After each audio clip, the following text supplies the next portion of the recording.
ဒီနေ့ကျွန်တော် unboxing လုပ်ပေးမဲ့ tablet လေးတစ်လုံးရှိတယ်ဒီမှာမြင်နေရတဲ့အတိုင်းပဲ iPad Air အသစ်ဆိုတော့ဒီကောင်လေးကအခုပဲလာပို့သွားပါဘောနော်လာပို့သွားတာဆိုတာကကျွန်တော် online shop ကreview နဲ့အနေနဲ့အကူအညီပေးထားပါဘောနော်ဆိုတော့သူလာပို့ပေးသွားတဲ့အတွက်အခုချက်ချင်းပဲကျွန်တော်ဒီကောင်ရဲ့ first impression ကတော့ကျွန်တော်နောက်နေ့လုပ်ပေးမယ်အခုလောလောဆယ်ဒီကောင်ကို unboxing လေးလုပ်ကြည့်မယ်ဒီကောင်မှာဘာတွေပါလဲပြီးတော့အနေထားဘယ်လိုရှိလဲ design အထူးပါနားလေကောင်းလားဆိုတော့ကျွန်တော်ဒီလိုဆက်ကြည့်မယ်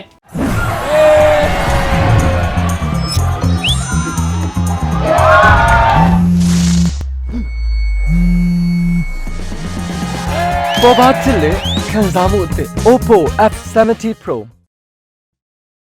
ဆိုတော့ Apple ရဲ့ထုံးစံတိုင်းပဲဒီလုံးကယိုရီးယားအလုံးပြဆိုတော့ယိုရီးယားအလုံးဆိုတော့ကျွန်တော်ဒီကနေပြီးတော့တတရရလေးဆိုတော့ okay ကြာဟုတ်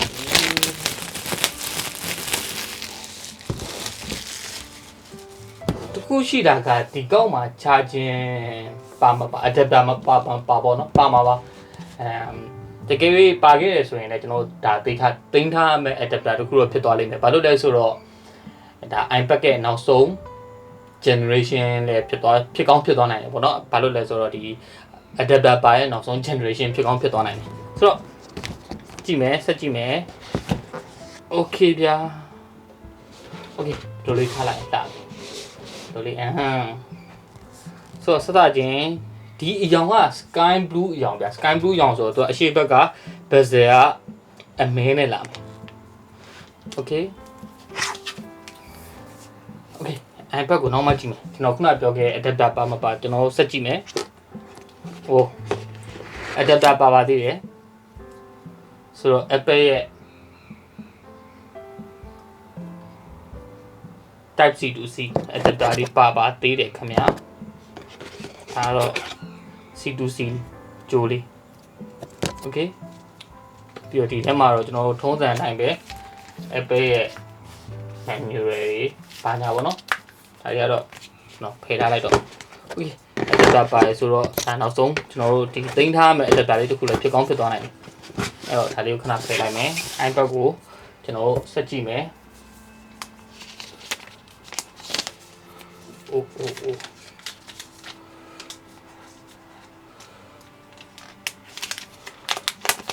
အဲ့ plastic 8ကိုကျွန်တော်ဖွင့် plastic 8ပုံပြတ်သွားမှာအရင်နှမျောတယ် sky blue ရောင်လေးကအခုဒီအနောက်ဘက်က body က plastic လို့အမှတ်တမဲ့ကြည့်လိုက်ရင်ဟိုထင်ရတယ်ဆိုပေမဲ့အခုအပြင်မှာကင်လိုက်ရတဲ့ဒီ body ကတော်တော် strong ဖြစ်တာသိတာတယ်ဒီမှာတော့သူဒီ magic keyboard နဲ့ချိန်ဖို့အတွက် magnetic dot ပါမယ်ဒီမှာ Apple pencil ချိန်ဖို့အတွက် dot ပါမယ် charging dot ပေါ့နော် power button ကဒီနေရာမှာသူ fingerprint ကိုပါထည့်လိုက်တဲ့အတွက်နည်းနည်းလေးတော့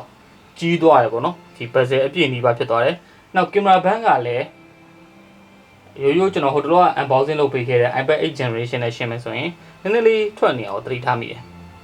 ဆိုတော့ကျွန်တော်စပြီးတော့ဒီကောင်ကိုကိုင်းရတဲ့လက်ထဲမှာတော်တော်လေး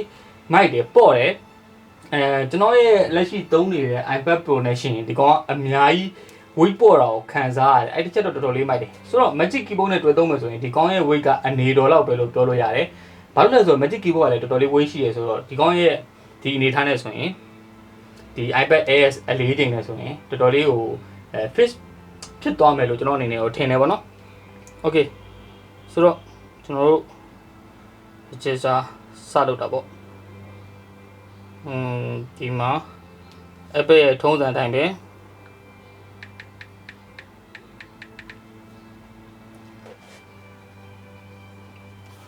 okay ဆိုတော့ touch ID ကိုကျွန်တော်အရင်ဆုံးစမ်းကြည့်မယ် continue touch ID မြန်မမြန်ဘယ်လောက်ထိအနေထားလက်တင်ပွင့်ဆိုလားဟုတ်လားမဟုတ်လားသိရအောင်ပေါ့ power button တော်တော်လေးကြီးသွားတယ်အဲ့ဒီချက်ကမိုက်တယ်ဗျာကျွန်တော်အစကဒီကောင်းရဲ့ power button သာသိမ်းမယ်ဆိုရင်ကျွန်တော် fingerprint ကအဆင်ပြေပါမလားဆိုတော့တချို့သွားစိတ်ပူတယ်နောက်တစ်ချက်ကကျွန်တော် touch ID အနေနဲ့အဲ့လိုသုံးလို့အဆင်ပြေပါမလားပေါ့နော် okay တော့ဒီလိုအနေထားမှာဒီဘက်လက်နဲ့တခါ register လုပ်ခိုင်းတယ်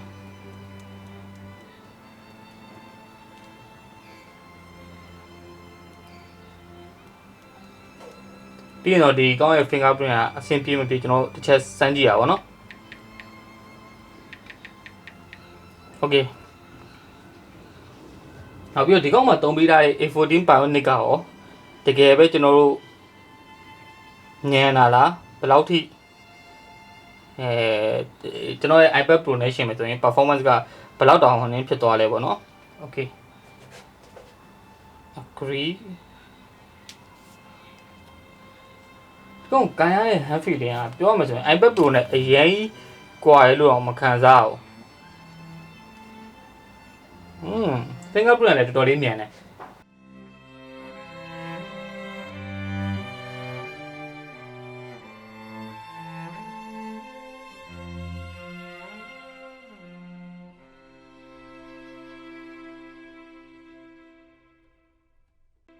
Okay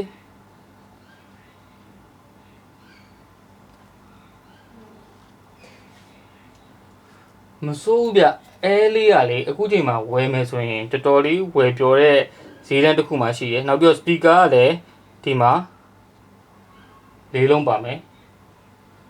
လေးလုံးပါမယ်လို့ထင်တယ်ဒါ mic port data မဟုတ်ခဲ့ဘူးဆိုရင်တော့ mic port ကဒီမှာတစ်ခုတော့တွေ့ရဆိုတော့ okay ဒါ speaker လေးလုံးဖြစ်မယ်ထင်တယ် quad speaker လားဟုတ်မို့ဆိုတော့ကျွန်တော်ပြီးရင်တစ်ချက်အတန်ထွက်နည်းနည်းလေးစမ်းကြည့်ရအောင်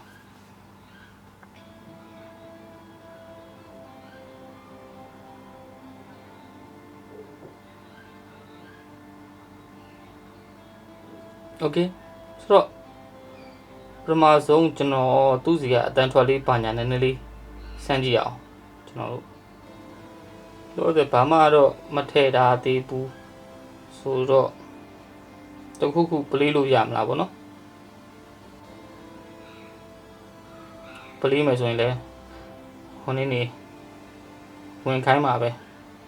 အဲ့တော့နောက်မှပဲ play တော့မယ်ကျွန်တော် first impression ကြားမှာပဲဒီကောင်အတန်ထွက်ဘယ်လိုနေလဲဆိုတာစမ်းပြီးတော့မယ်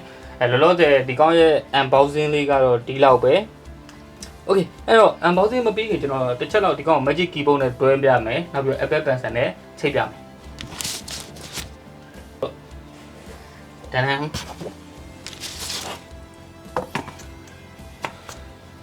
ဝါတကယ်ခုနကတော့ကျွန်တော်ပို့မယ်ထင်ခဲ့ရပါတော့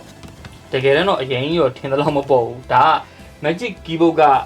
weight ကြောင်းလို့တော့ကျွန်တော်အနေနဲ့ထင်တယ်ဆိုတော့တော့ဒီအနောက်ဘက်ကတော့တော်တော်လေး fitting ဖြစ်တယ် magic keyboard နဲ့လည်းအဆင်ပြေပြေချိတ်လို့ရတယ်ဒါပေမဲ့ camera layout မှာတော့ဒီ iPad Pro အတွက်ကmagic keyboard ဖြစ်နေတဲ့အတွက်ဒီနေရာလေးတော့နည်းနည်းဟနေပါတော့အဲ့တော့တိတ်တော့အရေးမကြီးဘူးထင်တာပဲ okay ဆိုတော့ iPad Air unboxing ကတော့ဒီလောက်ပဲဒီကောင်းရဲ့ first impression အနေထားကိုကျွန်တော် gain တွေသွင်းပြီးတော့စမ်းကြည့်မယ်နောက်ပြီးတော့ကျွန်တော်ရဲ့ Apple pencil ကို Apple pencil လောလောဆယ်ကိုပြောင်းနေတယ်ဆိုတော့အဲ့ Apple pencil လေးရှာပြီးတော့ကျွန်တော်တစ်ချက်စမ်းကြည့်မယ်ပြီးတော့မှဒီကောင်းကို review လေးလည်းလုပ်ပေးမယ် first impression လည်းလုပ်ပေးမယ်လို့ပြောရင်အဆုံးထိကြည့်ပြီးတော့ကျေးဇူးအများကြီးတင်ပါတယ်ဗျ